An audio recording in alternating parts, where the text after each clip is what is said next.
Gentle Bend. Norm and I have been working on Gentle Bend for close to 10 years. We're at year 8. And it's a testament to our friendship and our professional relationship. I once made the mistake of saying to my wife that Allison was my soulmate.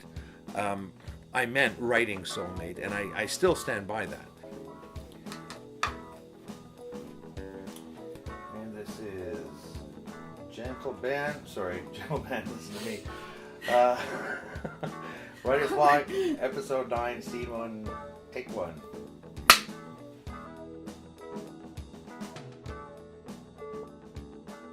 Now, before we get started, because I think it pertains to what we're doing. Yeah. You went to see a psychic. I did. Yeah, this is crazy. I went to see a psychic for some personal clarifications, I guess, and it was the guy was a real deal. Like, I was saying something into myself as I walked up to his house, and as soon as I walked in, he said the exact same thing to me that I had said in my head, like word for word. So I was like, so we had this great session, and one of the things he said during the session was he knew that I was an actor, and then he was talking about me taking some time off from that, and then he said, "You're a writer also, aren't you?" And I was like, "Yes," and so I explained all of these things that sort of, what kind of genre I was writing in, and he focused on Gentle Bend, and he said, "Tell me about this. It's a series. The thing that is sticking out in my head in terms of the projects with which you should move forward with is this series that you're working on with somebody in Ottawa." And I said, "Yes," and he said, "I feel like it's set in a small town, isn't it?" And I'm like, "Yeah." And he said, "And there's been some recent amendments to the script that possibly have been true in your life." And I was like, "Yes, you know what I'm talking about, right?" Yeah. And he said, "Go after funding, try and get some government funding or any kind of money that you can get." And he said, "I see it being groundbreaking. I see this hitting television. Nothing's like this has ever been on television before. And this is where I see your focus in the next few years." He said, "This bond that you have with Norm," he's like, it's just such a solid relationship that the two of you have. And he said, I see the two of you moving forward with this particular project in the future. I want you to focus on this project." So when Allison told me about the psychic, it really blew me away. It was like everything that this stranger had said to her about the story that we're working on, the fact that he said, you should focus on that, you should get funding for that, find the money for that, it's groundbreaking, you should get it out there. I think what that does is that solidifies to myself and to Allison that what we are doing is important, and there's a reason behind it. And he spoke about you. It was so weird because he was just saying this guy that you're writing with.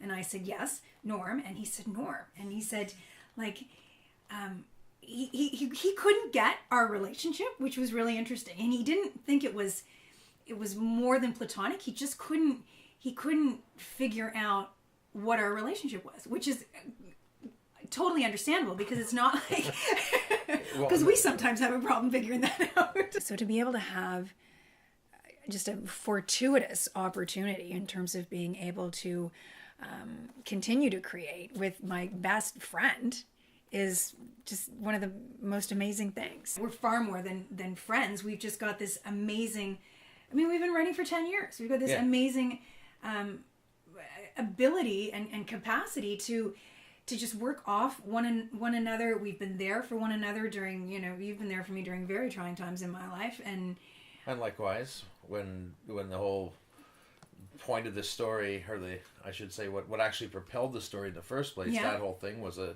tragedy in my life. Yeah. With Allison, there's no pressure of any kind to perform in any way, shape, or form other than to write. And the fact is, because we're so on the same page in terms of writing, it's an easier task than a difficult one. All right, well, get the chills. Mm-hmm. Over the chills.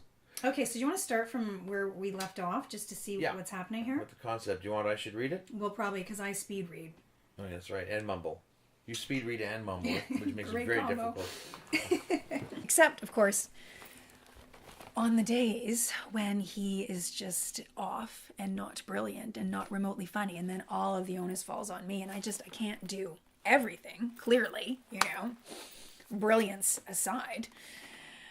But for the most part, it works out fairly well. I wonder if this whole sentence was taken from that template. Might have been. Seething with undercurrents of a society undergoing tremendous social upheaval.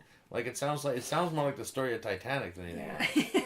And how they built the Titanic and it sank, Yeah, you're right. Or the Great Potato Famine or something. Or any other Irish reference. Do you have a problem with Irish references? No, I'm part Irish. I'm all right. Are you? That. Which part? Oh. You've got an Irish vagina, have you? What does that mean?